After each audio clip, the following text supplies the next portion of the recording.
Howard's in the house, Liz is in the house. When the show starts, you're going to see a true cast of colorful characters. The foundation, the salt of Charlottesville and Central Virginia, right here in our studio on Real Talk with Keith Smith.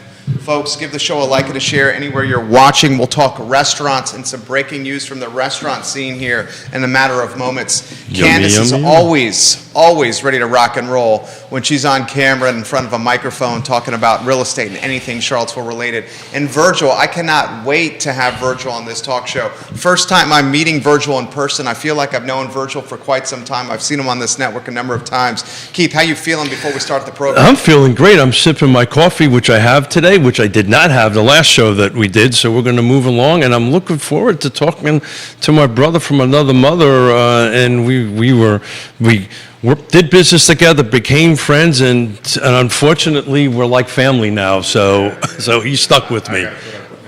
I can't wait to hear the story of how you guys first met or connected. Wow. Because I have a feeling it's tied to Real Talk with Keith Smith, of how you guys found each other from a business standpoint. We'll talk about that when the cameras go on. Judah Wickhauer is our director. I'll highlight some of the folks watching the program. Kevin Higgins, hello. Welcome to the program. Chad Wood, Holly Foster, Andy Zeman, Kyle Irvin, Lisa Costello, Rebecca Downey, Kevin Yancey, David Donovan, Neil Williamson, Ivy Haynes, Dean Russell, Michael Blevins, Shirley McNulty, Trevor Knight, Rob Hubbard, Seth Liskey, Roger Voisinay, Trip Stewart, Brent Lillard, Tom Stargell, Scott Worth, Dave Warwick, we love Three Notch, Ahmad Hawkins, Sandra McDaniel, Kathy Carpenter, just to name a few. Judah, we can rock and roll, my friend, when you're ready.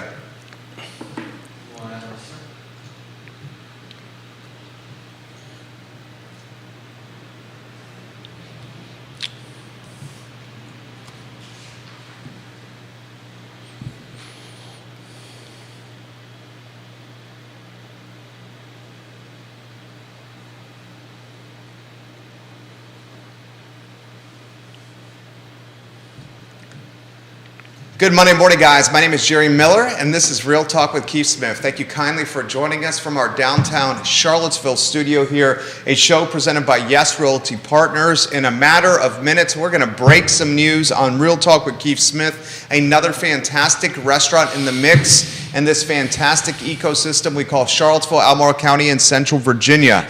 Keith Smith, the star of our program, he put a cast of characters together on a Monday in the fall here in Charlottesville. Judah Wickhauer, our director. First, my friend, let's welcome Keith to the program on a 2-shot. Then we'll go studio camera and a 3-shot. Keith, it's just you and me on camera right now. How are you, my friend? You know, if I was doing any better, I'd be him. We should go to the studio camera now. There you go. So we can tell who he's talking about. That's Johnny Ornelas in the house. Good morning, ladies and gents. How are you, Johnny Ornelas? Doing pretty good, my friend. We're gonna break some news here in a matter of moments. Before we do, Johnny, introduce yourself to everyone that's watching the program. John Ornelas, here native to Charlottesville since 1988.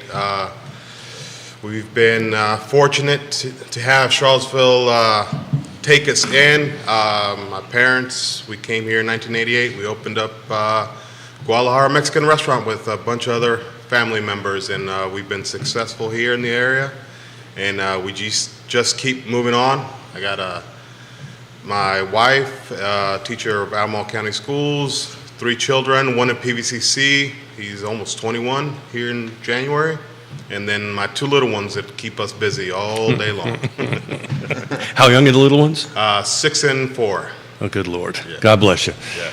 So, you know, Johnny, I've been looking forward to this for a while. First and foremost, thank you for bringing me into your family. You know, I was trying to remember when we actually first met. Jerry kind of jumped in it. And, you know, I'm a guy who cannot even remember if I had breakfast this morning, nevertheless, what I ate. But when did we first meet? I think we first met when we were looking for the location for El Mariachi. Yeah, so how many years ago was that? 4. So we'll kick off with that. So you guys went ahead, you and Steven went ahead and reached out to me, and we kind of helped you put something together in El Mariachi in Zion's Crossroads. and thank you, because you're sponsoring the monthly show we're going to be doing that's going to be focusing on the Hispanic buyer and seller, and we're going to talk about that a little bit later.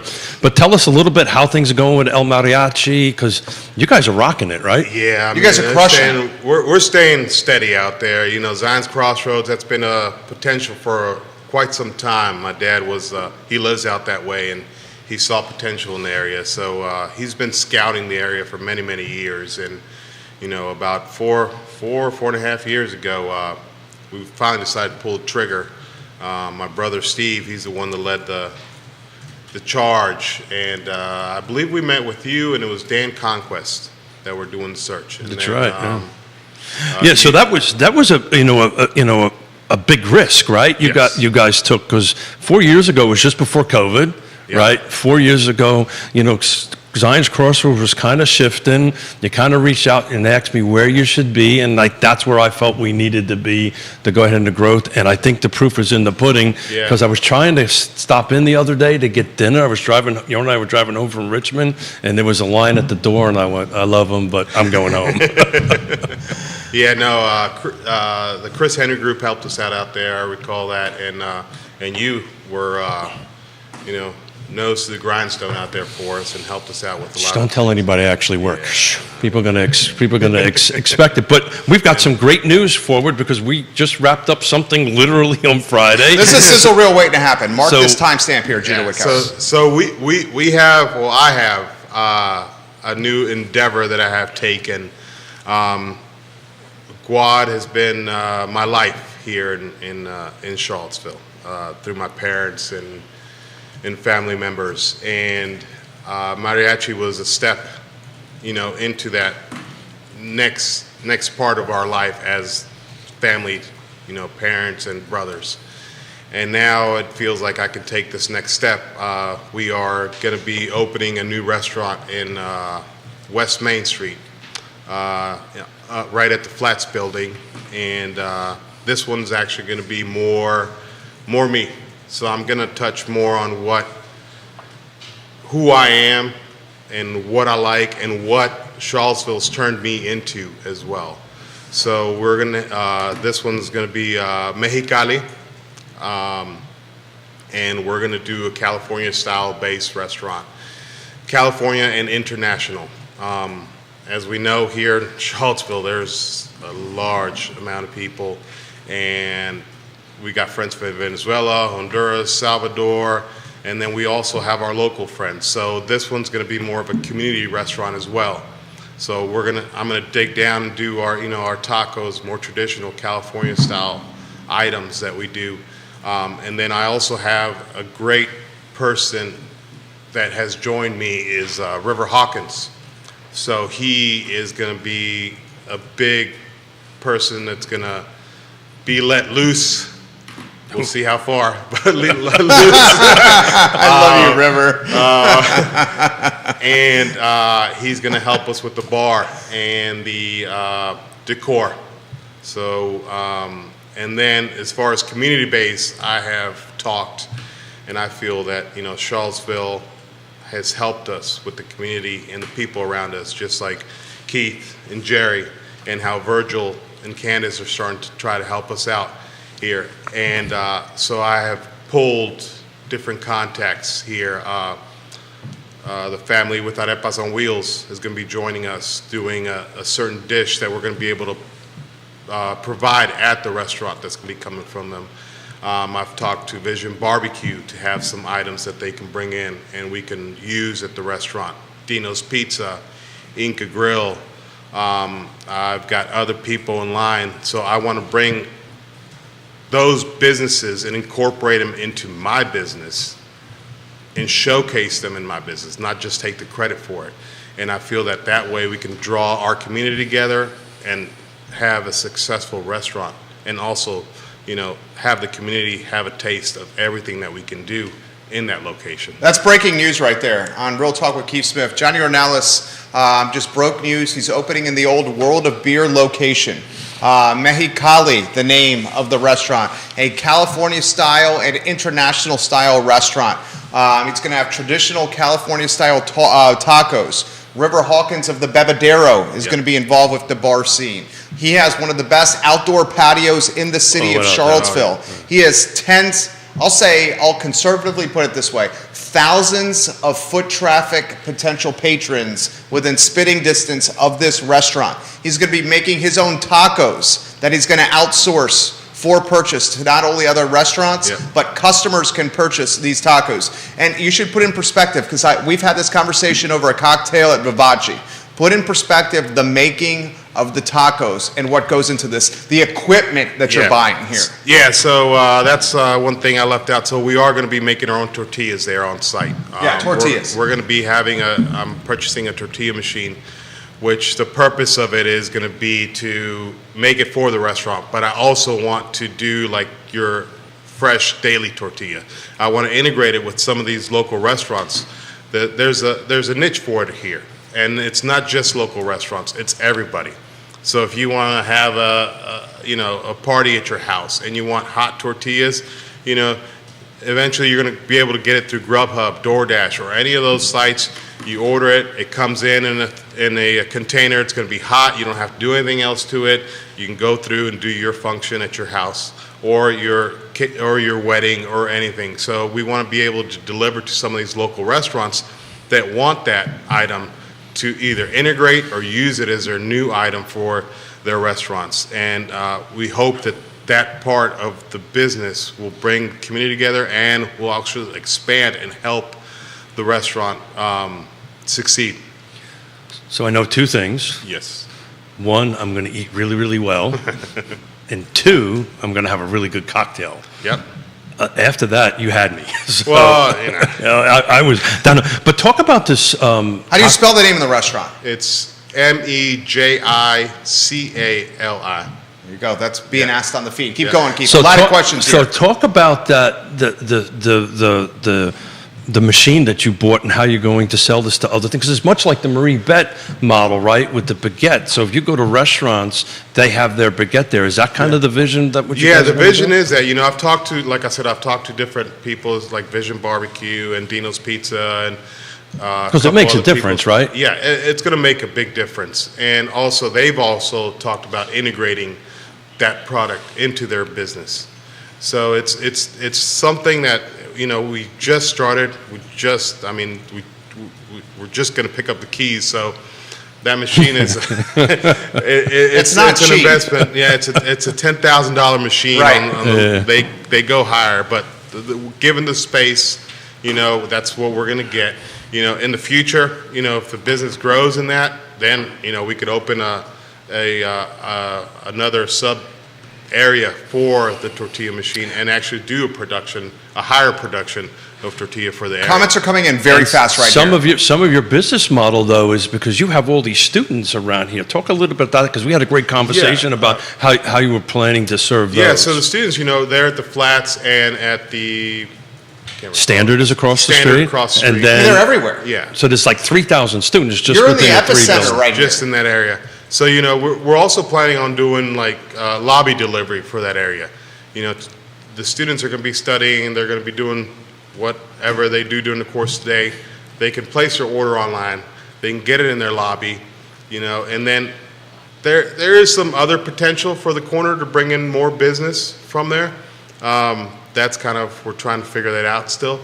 As far as getting people from the corner to our location in a safe manner so they won't have to walk. It is a bar. We are going to have live music. We have the patio there. And what I plan to also do is do like a community get together. So like all these businesses that are being a part of Mexicali, we're going to do like an event where they can come in and showcase their product to the community and to the students while they're enjoying, a drink from Mexicali. So one of the things that excited me most about that space, and we talked about it when we toured it, is the outdoor It's the patio. outdoor patio. I know El Mariachi, we have one, but that was a real struggle to get as much as Yeah. we had because of the development plan over there. So talk about how do you see that changing the restaurant scene in that area? In that area, I think once we get going, you're talking about live music outside, having events outside. I mean, that patio is 1,800 square feet. It's massive. It's huge. Yeah. And It's another restaurant. and the doors to the side of that building, we didn't even know. Actually, Keith was the one that told me. They actually accordion open. They're accordion doors. So Yep. I mean, you have that inside and outside space that you can merge together.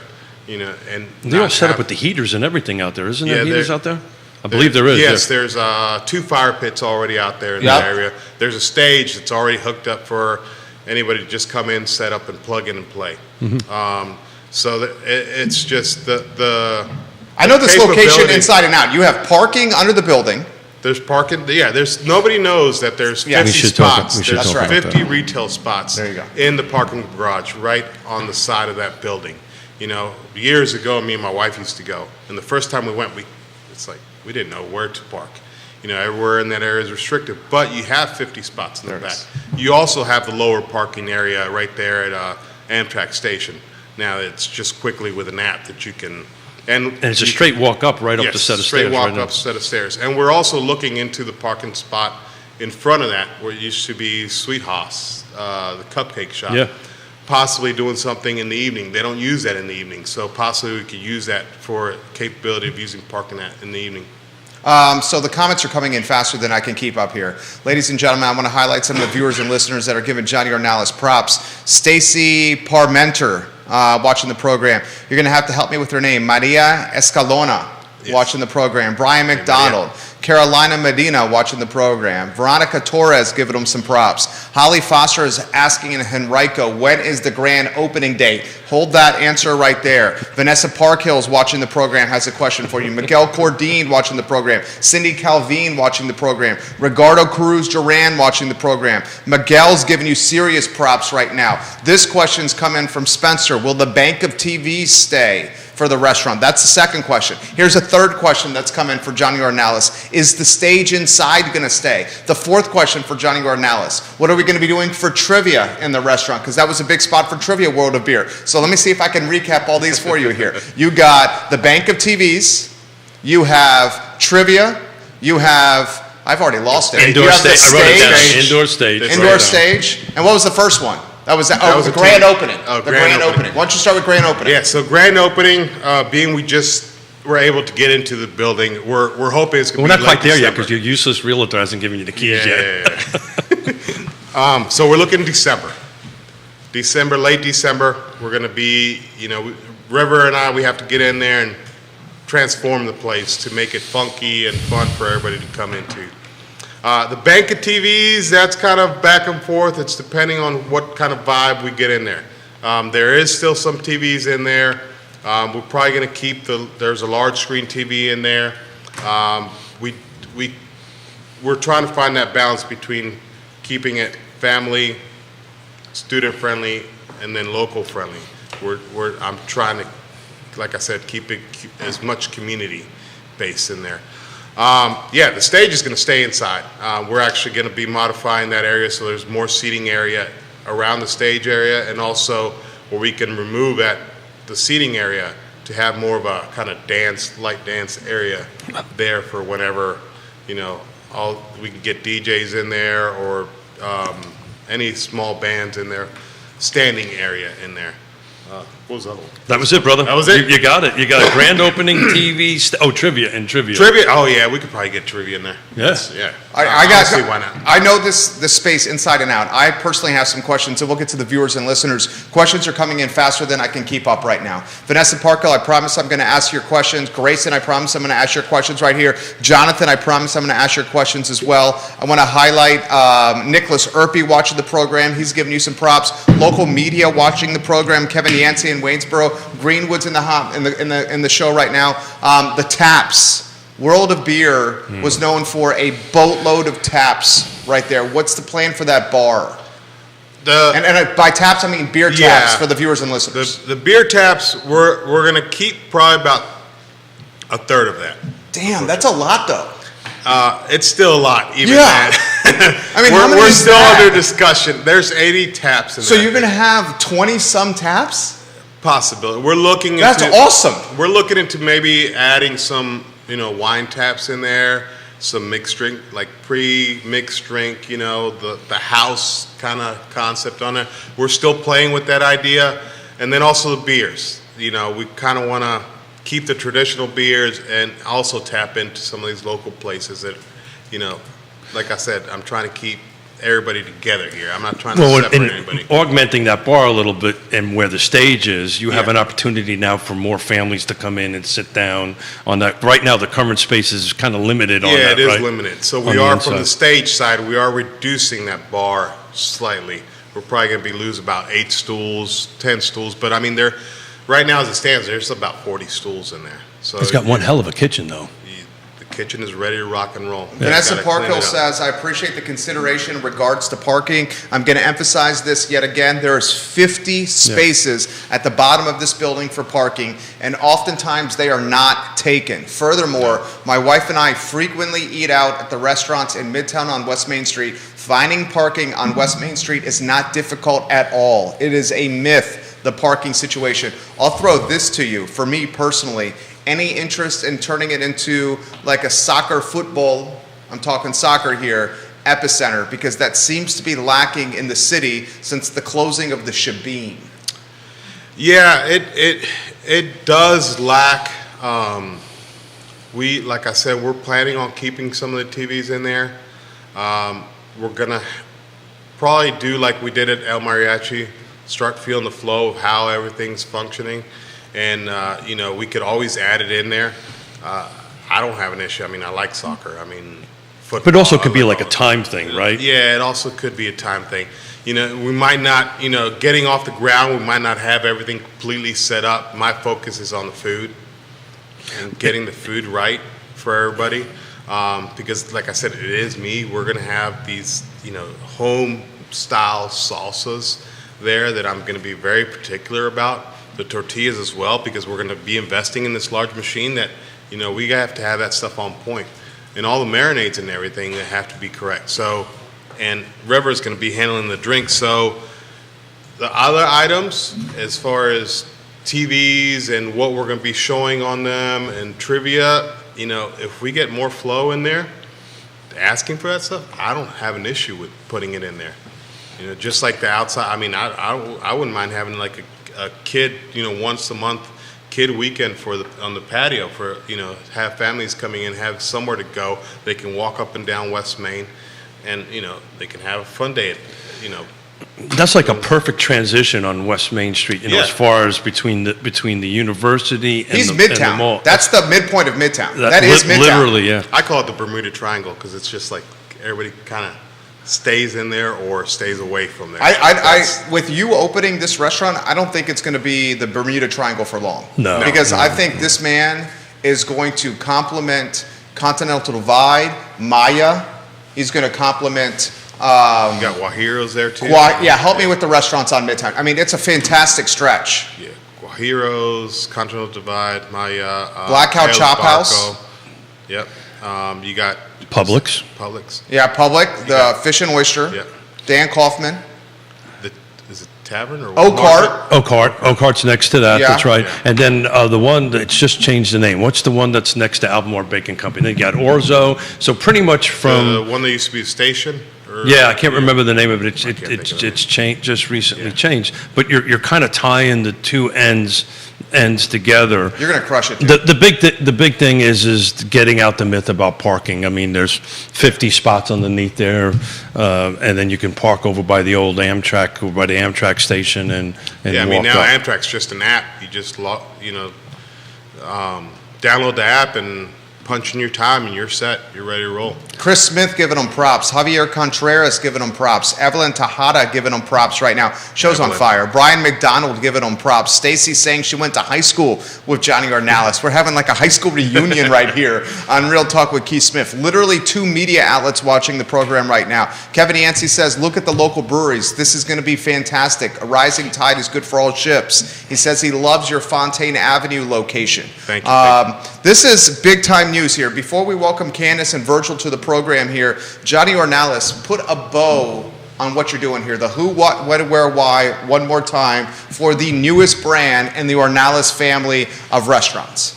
Yeah, again, I go back to the beginning. This is going to be more me. I was born in California. I saw a little bit aspect of the culinary area out there. I went back after many years, and it's just like I never left. So I've been here since '88, but I'm still back in Cali. And my parents, they migrated to Cali. They worked their butts off there, and then moved here and started this big business. And I can't do nothing but continue that. But the way I continue it is being me.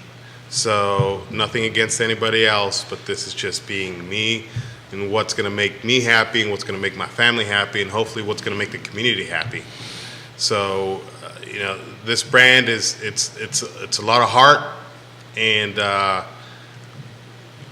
we're ecstatic about it. This gentleman next to me has pushed through for quite a few months in helping me get this along, and I can't be none but grateful to have two gentlemen here in front of me that that have helped me and are going to be helping me, because of course we can't do this right if we don't have EMB Brands helping us along doing the branding and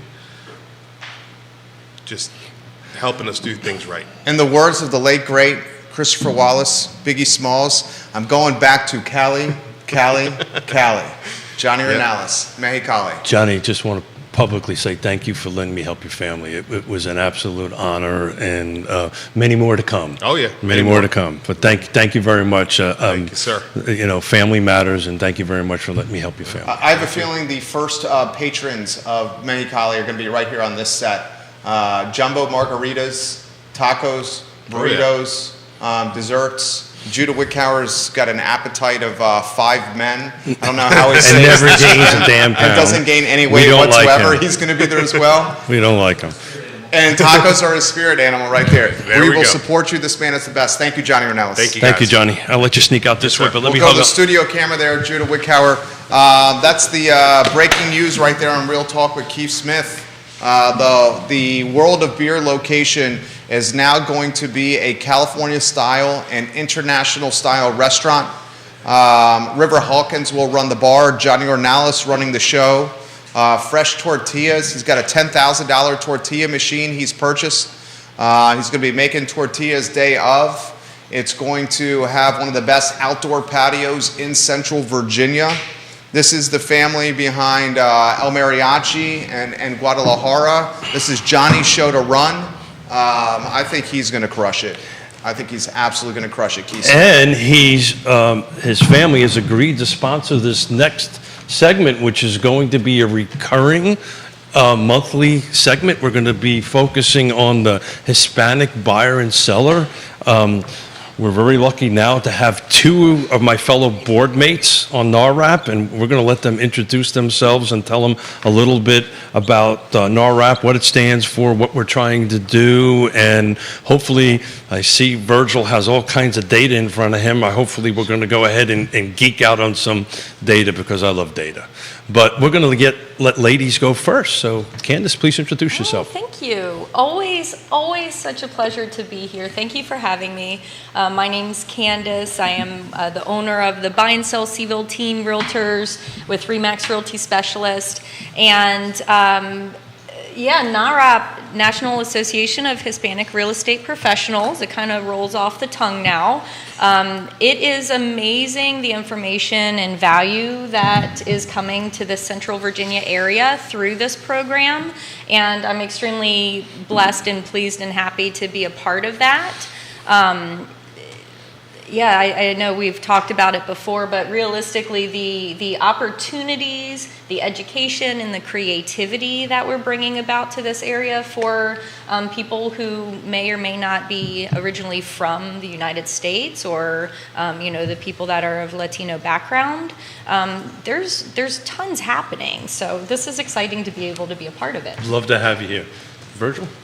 Yeah, first of all, thank you, Keith. Thank you, Jerry, and thank you, Johnny Ornelas and the Mariachi family for sponsoring this segment and for letting us come here and keep talking NARRAP and what we're doing and what we're we're trying to accomplish in the community for the Latino community in Charlottesville.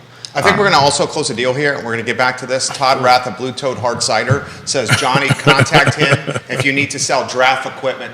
We're literally doing a transaction right here. Yeah, on Real Talk a with little Keith bit, Smith. a little bit of hard cider on there would be good for Mr. Smith. No, he's looking to buy some of your restaurant equipment from the restaurant. Literally, he's trying to buy some of your restaurant equipment. All right, we'll go back to real estate here. Candace, the show is yours. You have a boatload of agents watching the program right now. Where do you want to begin here on this market? Where do you want to begin with all the organizations that you are tied to? Show is yours. Oh my goodness, that's an open book. Honestly, so creativity is the word that comes to mind in this. Like this, you never know who you're going to meet, when you're going to meet. You have to be open and honest. One of the things that hit me when Johnny was talking too, know those you trust and trust those you know. Because I find that, I work with a majority of my clients become great friends and family as we put ourselves and our effort into what we're doing and helping people. So, being creative, everybody's in this market together. Everybody's unsure of where to go or what to do. So ask those questions. So many times I have clients that are like, oh, well, I just need to get back to you. No. Ask me that question, because the unasked question is never answered. So I think as a realtor and as a person who is always actively looking to help somebody, you need a good restaurant, I know where to go.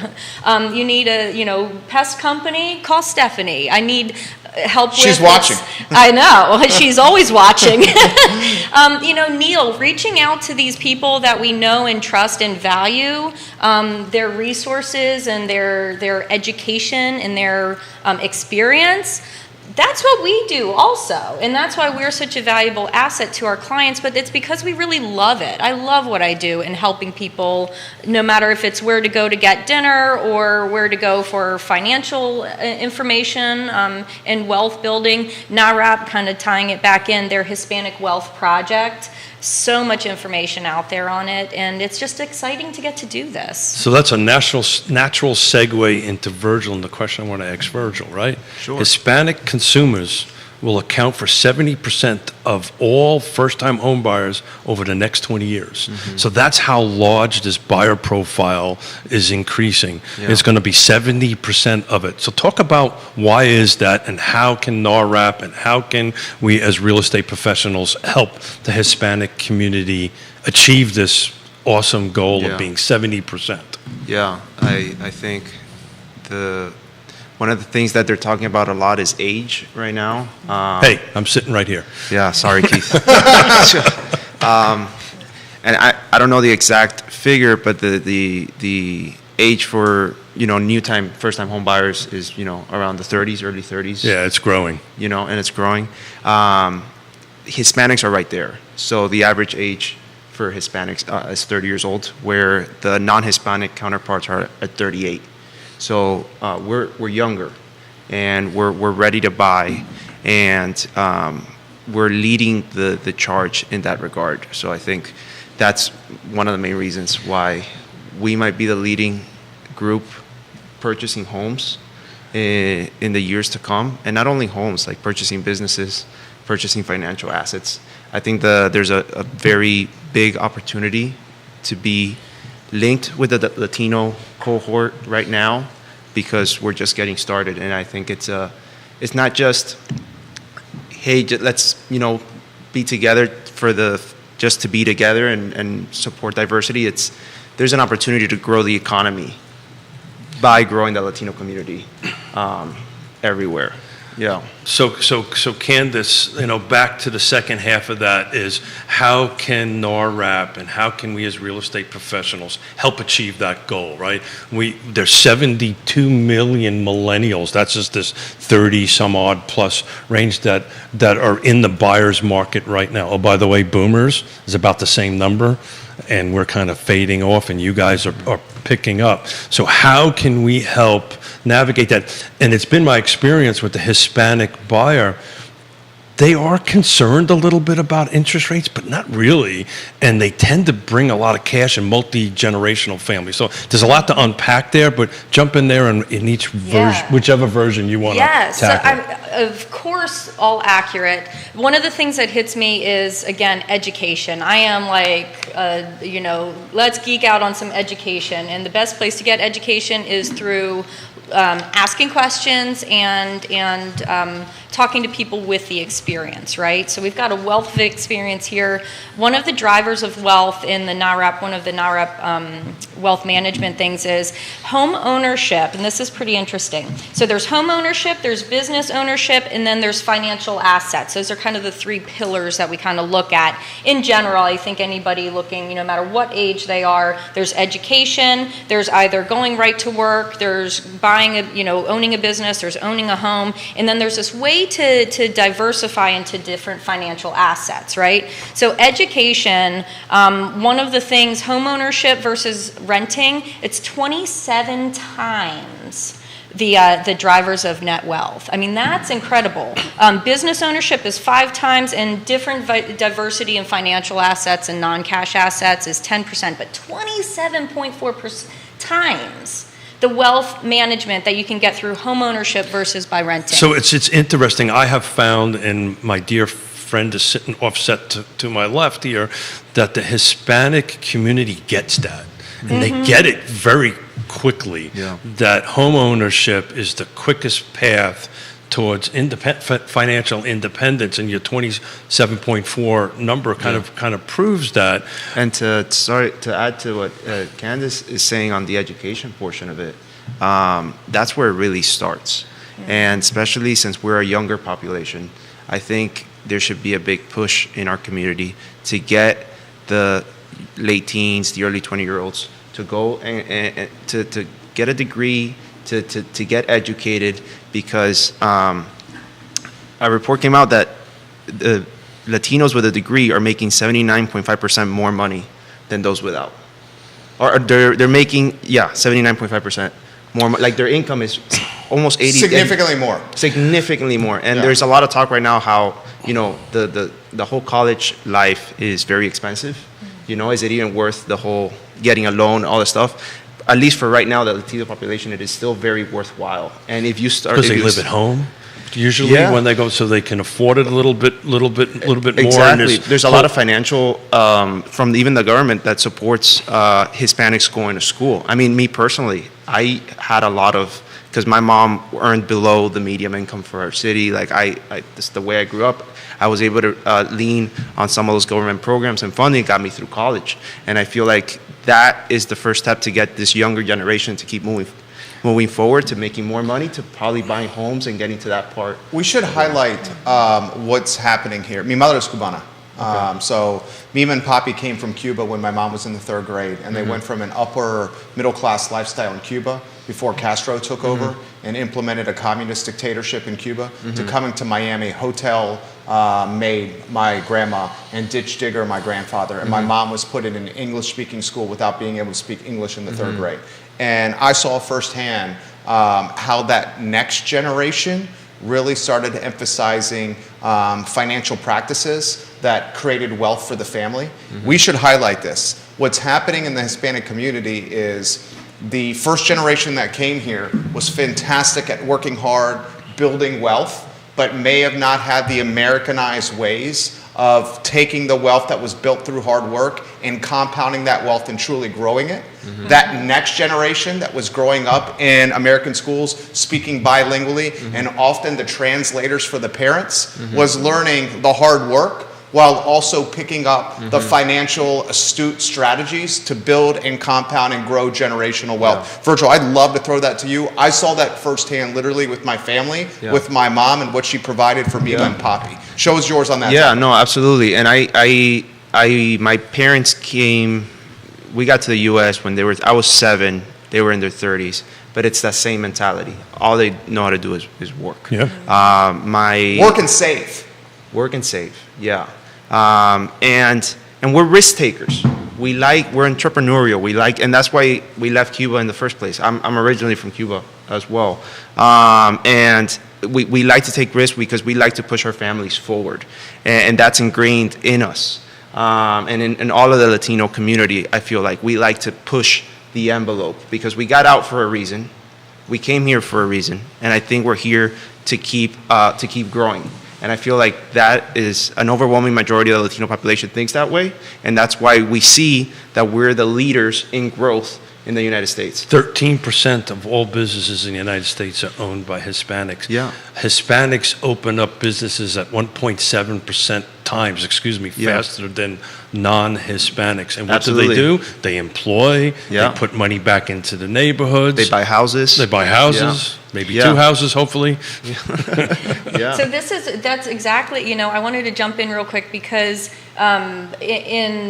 in light of being Americanized, right? We then have these comforts. I think, the worst 4-letter word that we can face is the word fear. And there's so much scientific information and research out there. I'm not going to get down that rabbit hole, but the fear is debilitating. And when people have seen their families and their bita and their abuelitos or whatever, they're working hard, they're doing this, and then now they're taking care of the grandkids. Well, the grandkids are not learning those really strict work habits and those saving habits because they want to be afforded the niceties of the American style and this dream and this hope and this vision.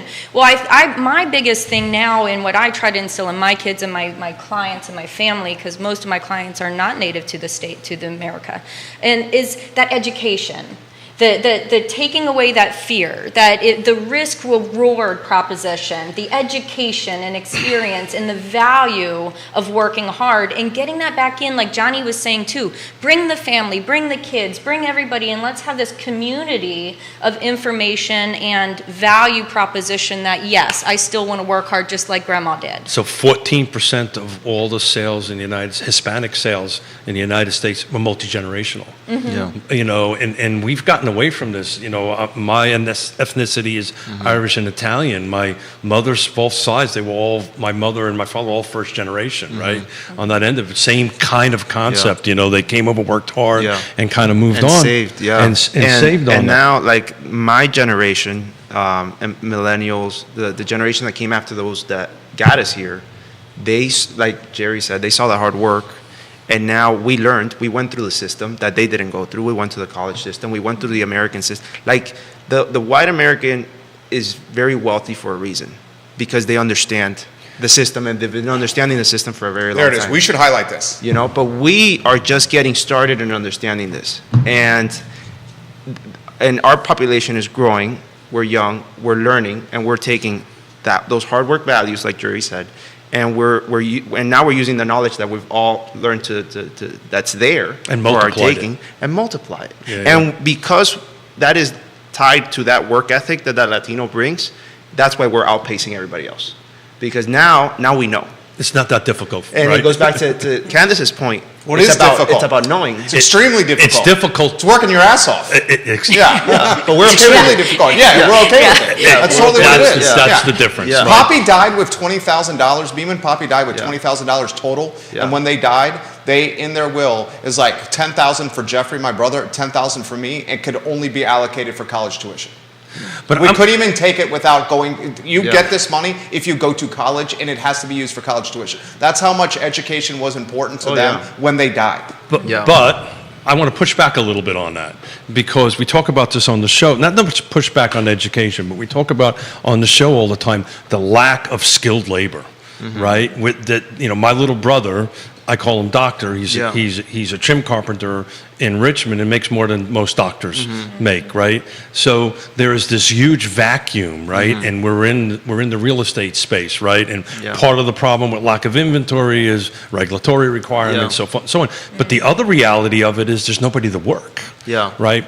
So talk about that a little bit because college is not. Not for everybody. Sure. College isn't I didn't go to college, right? Yeah. So the first family member in my family in multiple generations ever to go to school was my youngest daughter. I College think was what my Virgil means in college, he means pursuing higher levels of education, certifications of some kind. That's It's what I- not that's just where a I wanted- four-year school you're That's what I referencing. wanted. That's what I wanted to It's get to at. make more money, because if we can put the younger generation in a position to make more money, for the most part, and college will do that for the majority of people, then they could be in a position to buy a home, to invest in a business later on, or at least the likelihood of getting that. Or at the very least, they'll have their education to go out and do something entrepreneurial will increase versus just coming out of high school, especially if the previous family never went to college or never went to high school. So I teach a certificate course in the local community college, Blue Ridge,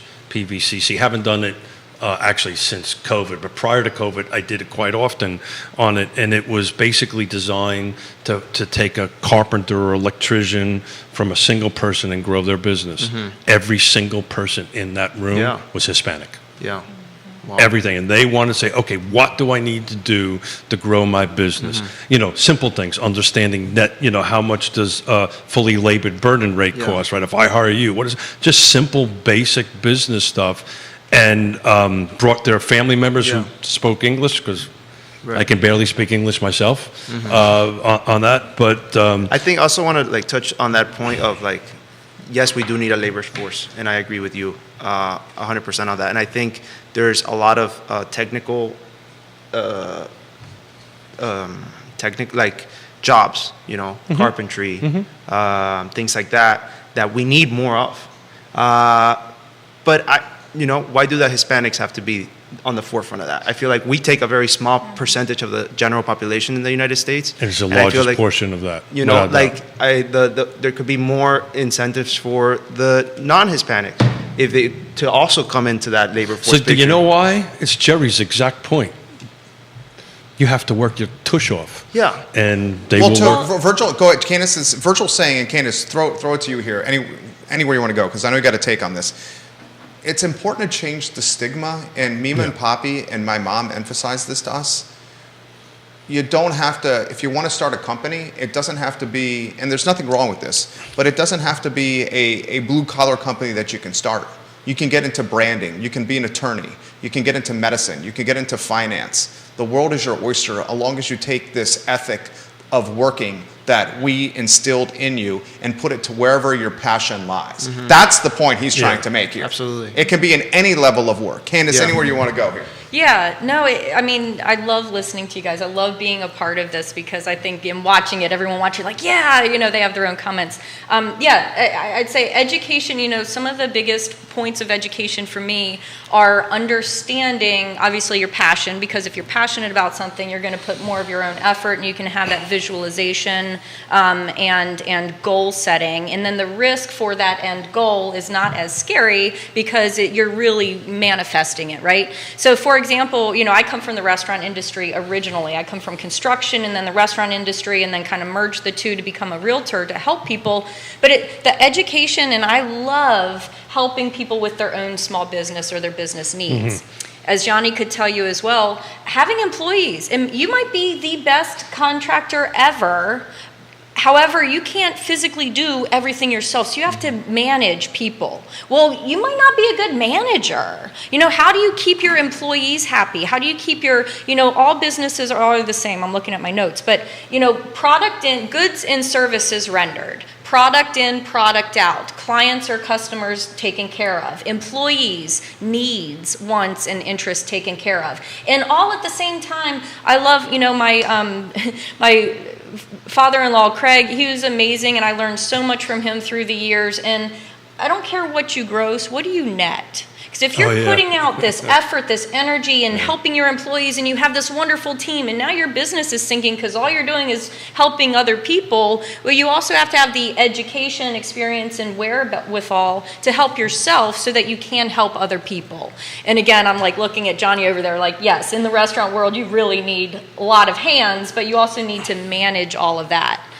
So small business owners. I want to jump in going on out. that real quick. So, you know, I thank Johnny before he came off from allowing me to help his family, because that was really important to me. And he's sitting off set, and I can go ahead and do this because he's not on set. But the trust he had in me to start, because what we started off first was not looking for a space. We started off first with, okay, let's talk about how you're organized. He met you through an online talk show. That's how you guys made a connection. Yeah. He saw you on a Facebook streaming platform and connected with you, and that's how the relationship started. That's called serious trust there. It's serious trust, but where it got even further than that was, okay, I know we want to look at spaces, I know we want to do this, but let's look at how are we structured? How is your LLC structured? How is his ownership was going to do? And we started there first, setting up the business model of it. Then we said, okay, great. Now we've got the business model structured. Let's go and look. Am I right, Johnny? Yes, structure for success, and that's Yeah. taking in, yes, home ownership. We want to own our home, yay! However, I've been working in a place where I've been making cash tips, and that money's not seasoned. I don't care about that. I like being able to buy my stuff and go and do. However, you want home ownership. Now we need to talk about how we're going to get you there. There you go. You might have to start reporting more of your income and not be as comfortable for a while because your dream is bigger. And we need to, and that's what realtors do, and that's what NARAP is about, that's what we're all about, is helping people with their own vision and getting to their own goals. That was a great take. That was awesome right there. Thank you, That was Jerry. fantastic take. Right. Okay, here's the toughest question for you guys yet. We understand home ownership is a way to build wealth. We're also at generationally low inventory levels. We have a number of mortgage brokers watching the program. Depending on where you're shopping, we're somewhere between 7.5 and 8% on a 30 fixed. And values since the pandemic have spiked anywhere from 25 to 55%, depending on the neighborhood you're looking at in Central Virginia. So, highest rates in a long time, highest values in a long time, and limited inventory in a very long time. How do we buy homes? I'll let you answer first because Yeah. I'm a little harder At on least this. some of the things that are the challenges that the Hispanic community is facing. And I think we're moving in the right direction, which is positive. It's hard, but we're moving in the right direction. All the data is showing that we're going to be the leaders of home purchasings down the road.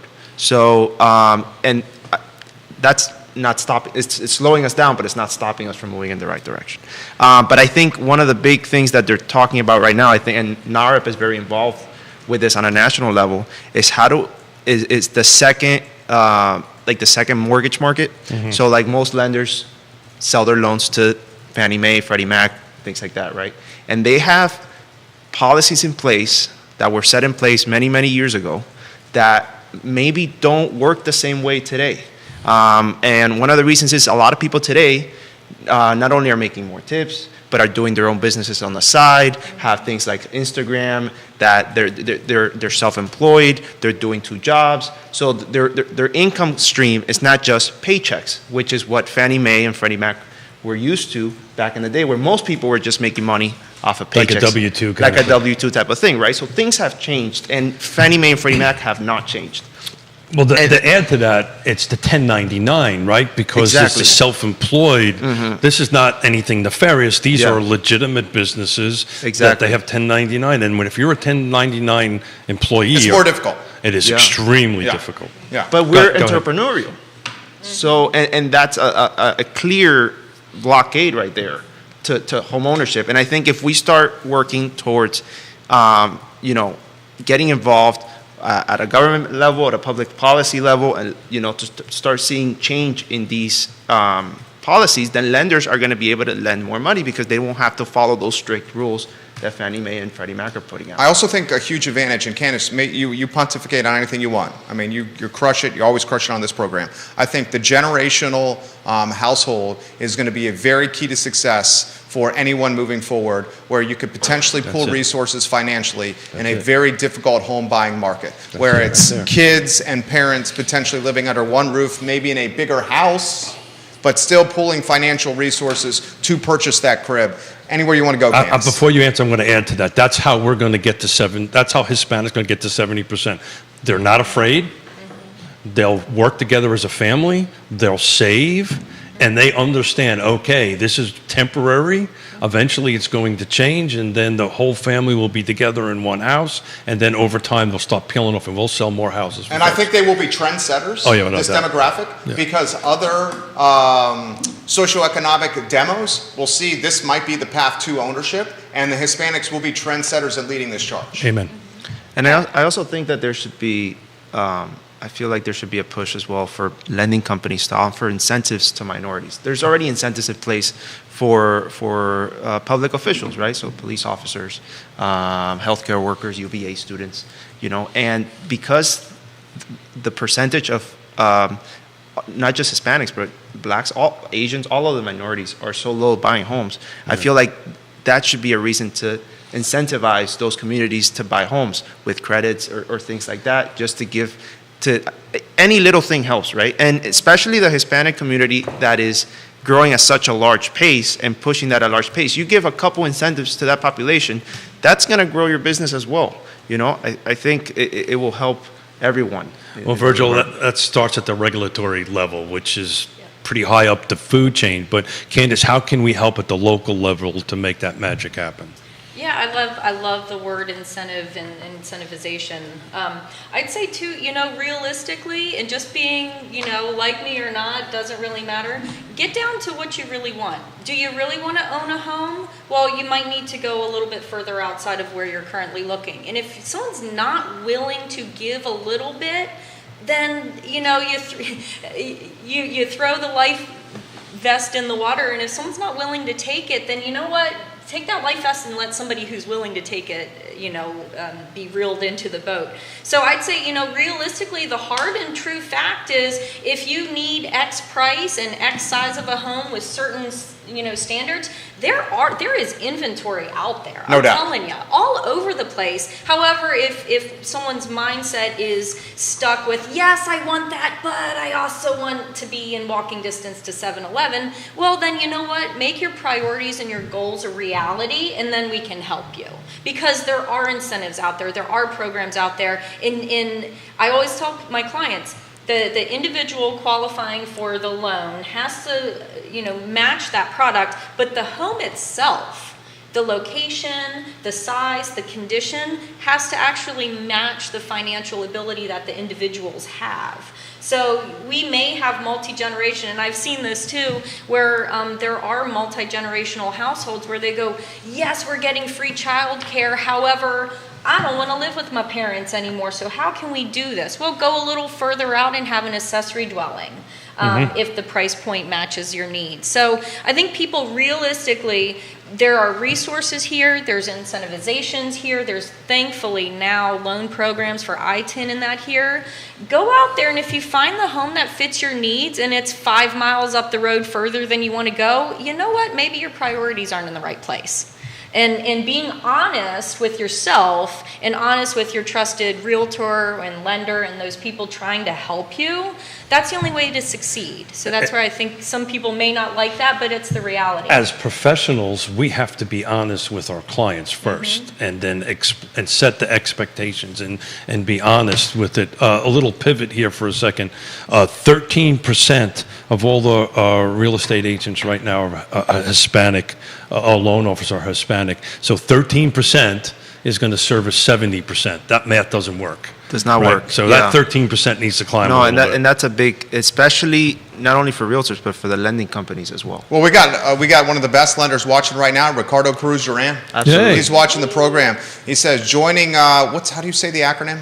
NAREP. NAREP. Joining NAREP Central Virginia with the standard membership can get you access to so many benefits, such as getting discounted pricing to national, regional, and local Central Virginia chapter events. You can get member-only access to education and business development events. You can get access to unique leadership opportunities, and we help you enhance your professional brand. Just this year, 6 Hispanics that joined NAREP were recognized in the 10th annual 2023 SP 200 ranking, 200 most powerful and influential executives in residential real estate.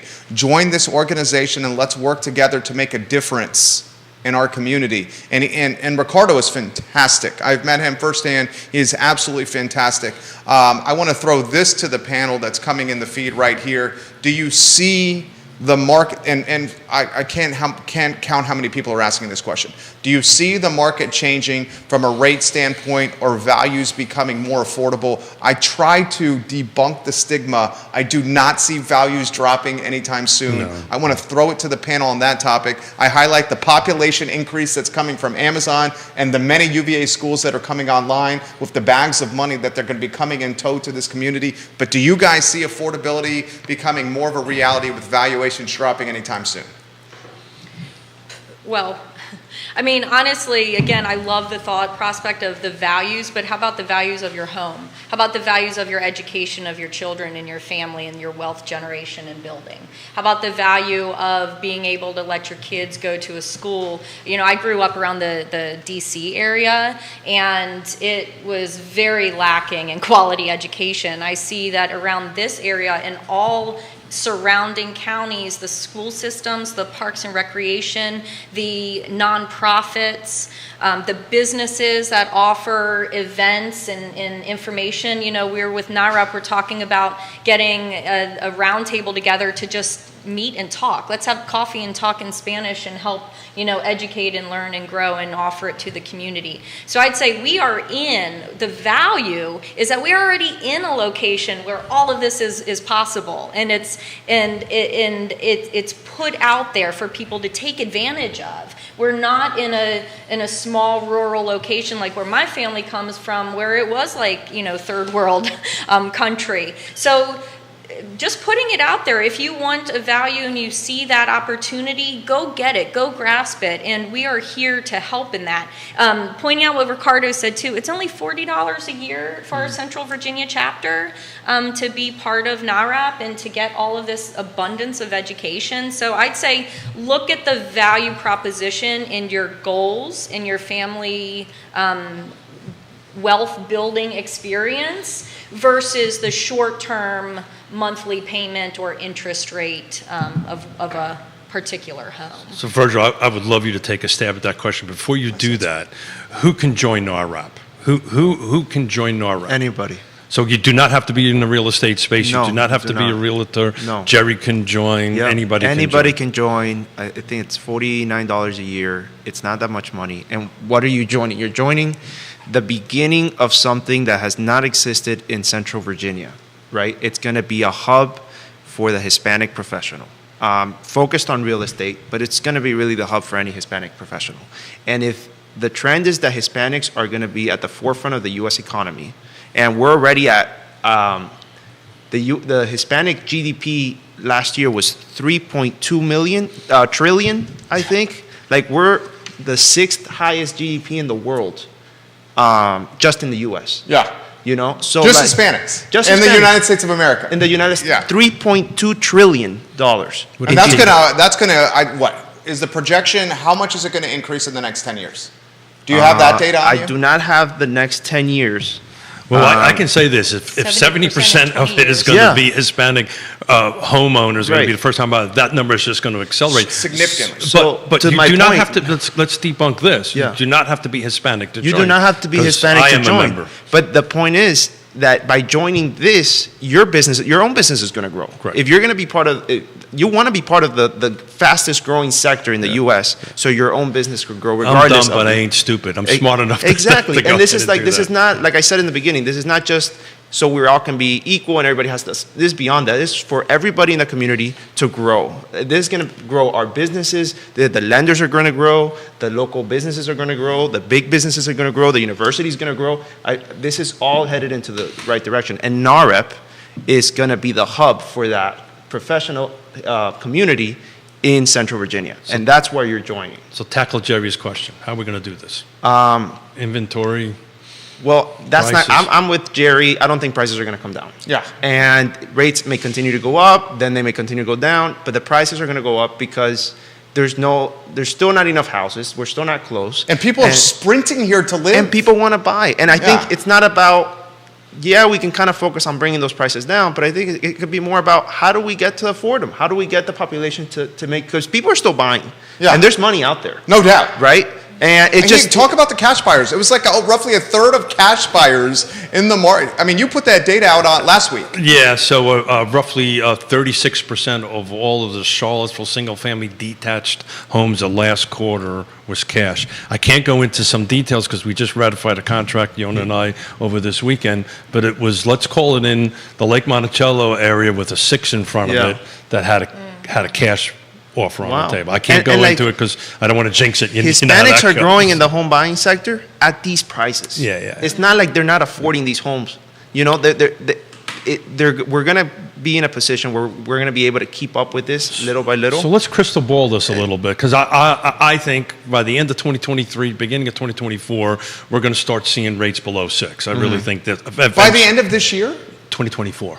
Okay, by the And- end of, okay, you said and- 2023. By the end of 2024, Oh, you I think, apologize. By You the think end of rates are 20 going to drop below 6? I think you will see at the end of 6. I really do. But and real tail With end. the presidential election? I think so. I think you will. I think the Fed is just going to end up having to do that. Let's put rates aside, because I think once rates start sliding back a little bit, inventory is just going to go nuts. We're going to go back to this craziness of 2020. If we see a 2 to 3 point drop in rates, it's going to be freaking bananas. But Because the media is going to latch onto it, a 2-3% drop in rates, and put it everywhere, and then it's going to uptick the buyer demand significantly, and it could be reflective of pandemic because we've had this massive population that's been locked into rents that's looking to buy, especially young millennials and Gen Zers that are stockpiling cash now. That's that 72 million I was talking about. That's exactly what they're at. They're literally at this, household formation age, right? Where you're formating households and then you're going to move into buying homes and all that stuff. But back to the Hispanic buyer, isn't that going to just put too much more pressure? Is it rate staying high good for the Hispanic buyer? We're resilient, man. We're resilient. I don't think, we managed to get out of our crazy countries and come here and build a family. My And my grandparents left Cuba before they got beheaded. Yeah, Legitimately. like the things that my family didn't, were some that weren't able to get out of they lived the Castro's, communistic Cuba, and man, like, if we can figure that out, the rates are going to get, we can't let these outside forces, they're going to be challenges, but there's always going to be, if it's not that, it's going to be something else. I think it's home ownership is super important in building wealth in America, and it's going to push us in the right direction. And I think as long as we're focused on that and how to continue to grow, I'm not worried. I feel like we're going to figure it out. I've said this before. So the first half of the 80s, Yona and I lived behind the Iron Curtain. So we were under communism for 6 years. I was attached to the U.S. Embassy, Yona to her embassy. The most capitalist people I ever met in my life lived under communism. So they will just make it happen and move forward. Fear is not a 4-letter word that they understand, and they also understand, building generational wealth through home ownership is the key forward, because you came from, what couldn't you have in Cuba? Couldn't own property. Nope, Right? it was given Couldn't to have you. freedom. It was Yeah. given to you, yeah. Nicholas Erpy. I love you, Nicholas. A home and a job are priorities for Hispanics. Providing for the family. Everything else is a luxury. He says connecting the Hispanic economic power to the existing local businesses only amplifies the power of the local economy in totality. 1,000% agree with that, Nicholas Erpy. Vanessa Parkhill, great point about lending criteria, Virgil. 1099 folks are entrepreneurial and deserve those same opportunities. Vanessa, you make fantastic points. So we're going to take a deeper dive into that a month from today, because Ricardo is Show's going on to be fire. here, and Ricardo is going to talk about the lending side of that equation. So I'm excited about that conversation a month from now. Do you go ahead, Candace? I was going to say, one of the things too, for our listeners or viewers, people who may, have a lot of employees or staff that, are not currently homeowners, the big key ticket here is understanding how to make that leap and how to get out of your comfort zone currently and get into qualifying, because there is a needle in the haystack where there's an investor or someone's renting a home that the owner is allowing them to do some type of creative financing strategy to then own that property. However, for the most part, the people who are employees and and whatever field, if it's construction, if it's restaurants, if it's manual labor, if it's technology, whatever that is, understanding that if you want to acquire a home anywhere, there are steps in the process to take to do that. And there are ways to do that. And asking those questions, I don't know, it seems to me that there are so many people that call us every day, all day. Hey, I'm really excited. I want to see this house. I want to be a homeowner. Okay, great. Well, have you talked to a lender? No, I just want to look at stuff first. Well, that's just setting yourself up for disappointment and yeah. failure. I Right. mean, why would anyone want to do that? Especially the realtors.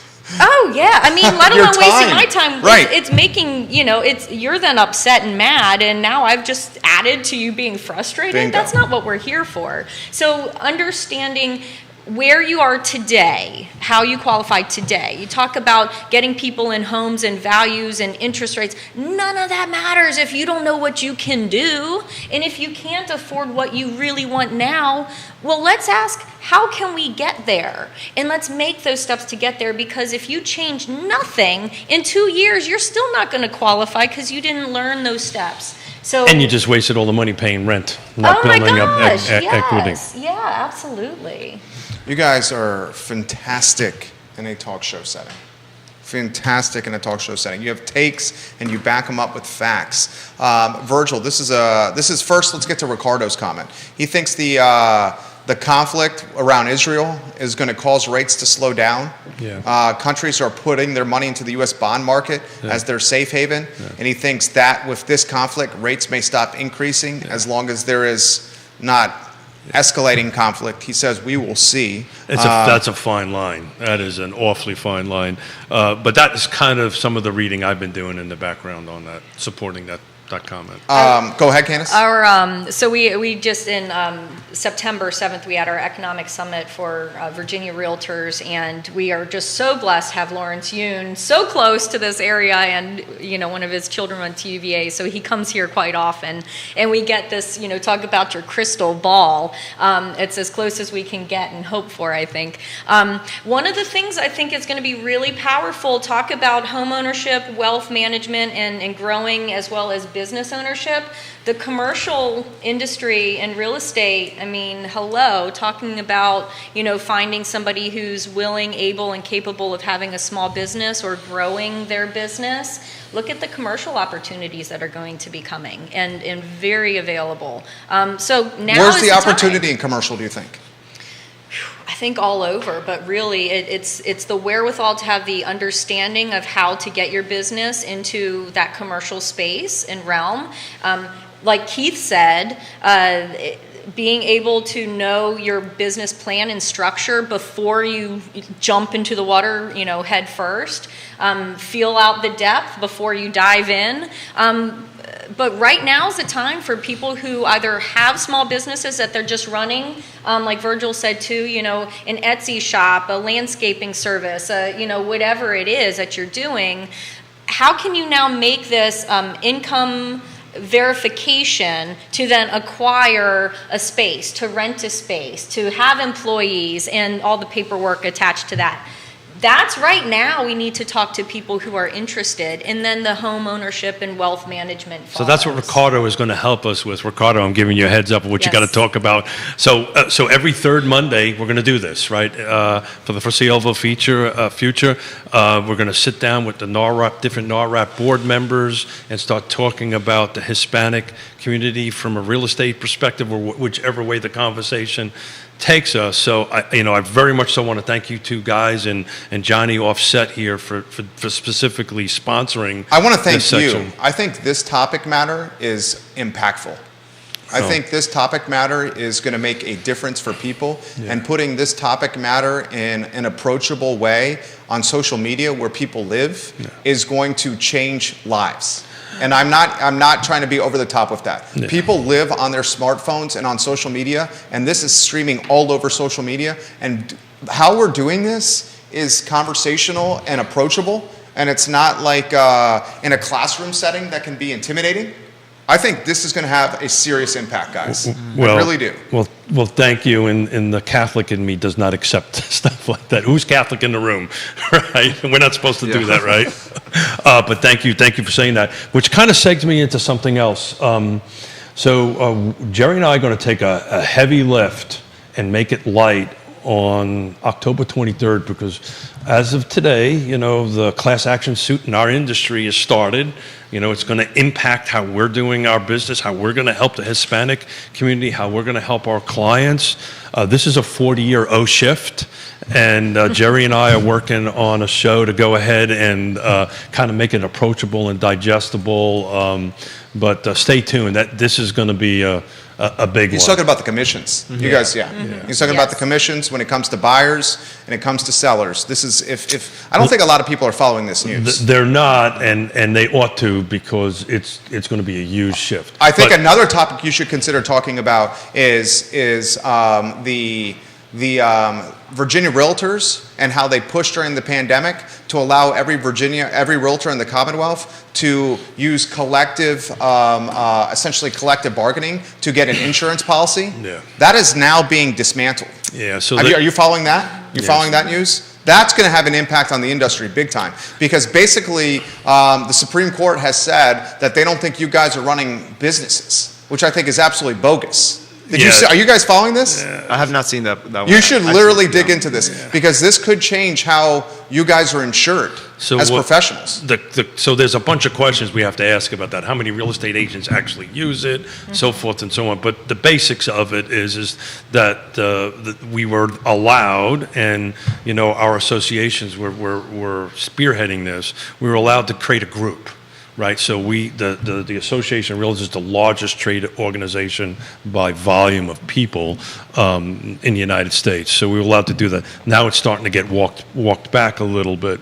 This is a difficult topic for me, because I'm in the VA veteran. I'm a disabled veteran, so the VA pays for all my medical things. But it impacts Yona big time, because she, at a certain age, it's a little expensive. I'd say too, I think of Denise all the time. I Yeah, love Denise Ramey. But I mean, really, RPAC and Neil, and the ability for any professional to take a understanding and stance in a pack to better their own industry is tremendous. And it's not letter-based at all. It's on what are the outcomes, what's the situation we're facing now as realtors, and how is the outcome beneficial or problematic. And I tell you what, when we go on Day of the Hill, this Charlottesville Area Association of Realtors and our surrounding, By far. You bring it.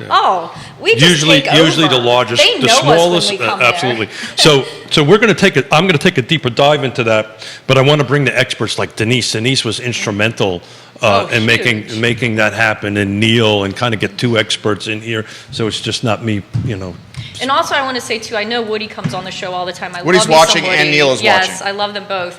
Looking at the appraisals, the information I found and learned about a valuable, tremendously valuable part of being a realtor and getting a home valuation across the finish line and underwriting with Ricardo, and that, understanding and seeing the trends of where the appraisal process is going and how their business is impacted in the restrictions and stipulations and protocol. So, realtors, the statistic is old, it may need updated a little bit, but for every 2 homes sold, a job is created, because we have American Pest, or the pest control people, we have the appraisers, we have contractors, we have HVAC and electrical, all the trades we're talking about needing hands and educated, experienced people to work for us and our clients.